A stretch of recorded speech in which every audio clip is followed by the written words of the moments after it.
No ordinary child. That's the title of this teaching.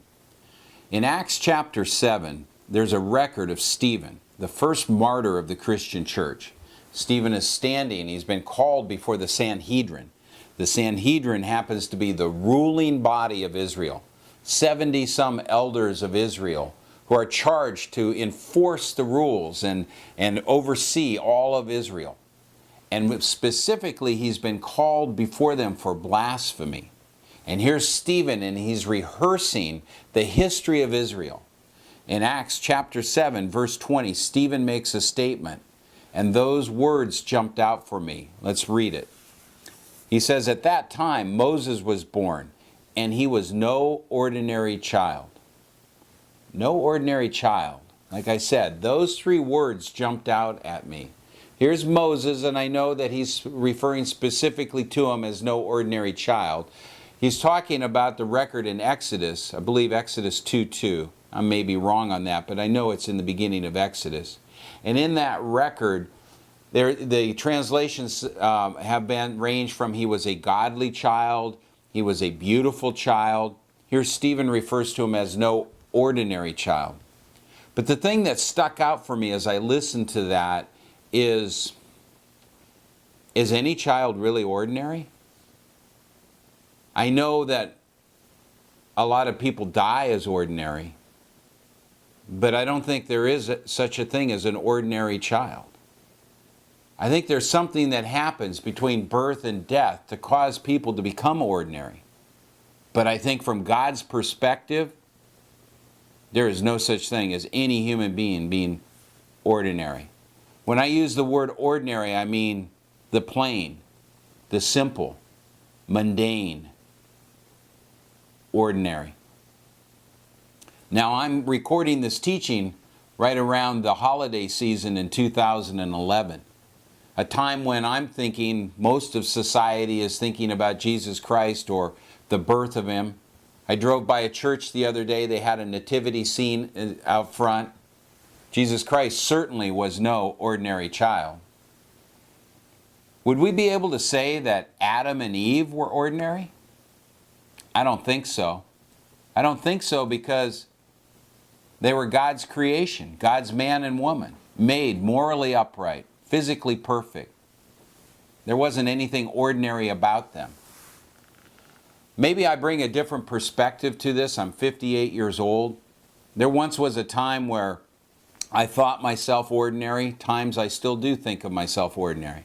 But I've begun to view all human beings as unique, as extraordinary, when I take God's perspective.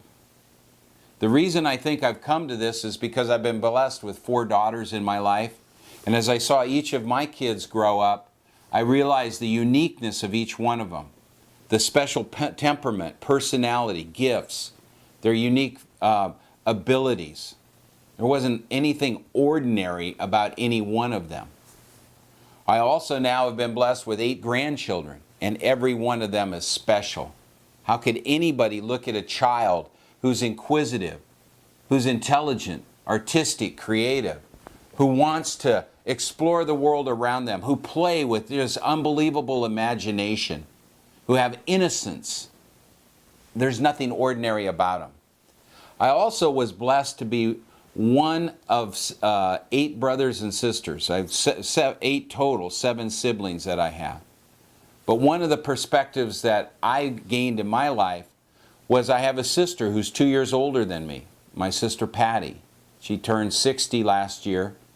Patty was born a perfect child, but because of the doctor's inability to diagnose in those days the Rh blood factor, her brain was starved of oxygen, resulting in cerebral palsy. She was written off by the doctors as potentially a vegetable, someone who would not be able to contribute or do anything for society. Yet I've got a sister who's now 60 years old.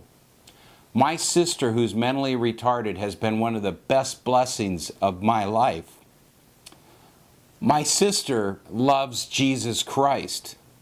My sister accepted Jesus Christ.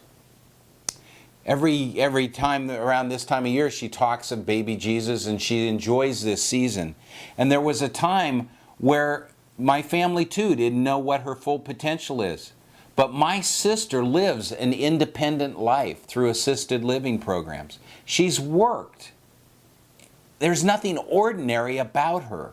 And one time, a number of years ago, my sister even turned to me and said, through sign language, because she learns how to communicate through sign language, she said that she was looking forward to the day when she would be in heaven, so she would be like her sisters. My goodness. She has the hope in her heart somehow. I don't think there's anything ordinary about any human being. I believe that many people die ordinary, but that's not God's perspective. It's not His heart. And the reason I say that is because God says in John 3:16, "For God so loved the world that He gave His one and only Son, that whoever believes in Him shall not perish but have life." God views every human being as unique and special, and He wants all men and women to be saved, to accept Jesus Christ as their Lord and Savior. It also says in 1 Timothy chapter 2, verses 3 through 4, "This is good and pleases God our Savior, who wants all men to be saved and to come to a knowledge of the truth." That's God's heart.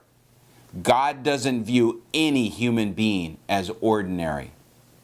What is it that happens that causes people to go from the extraordinary to the ordinary?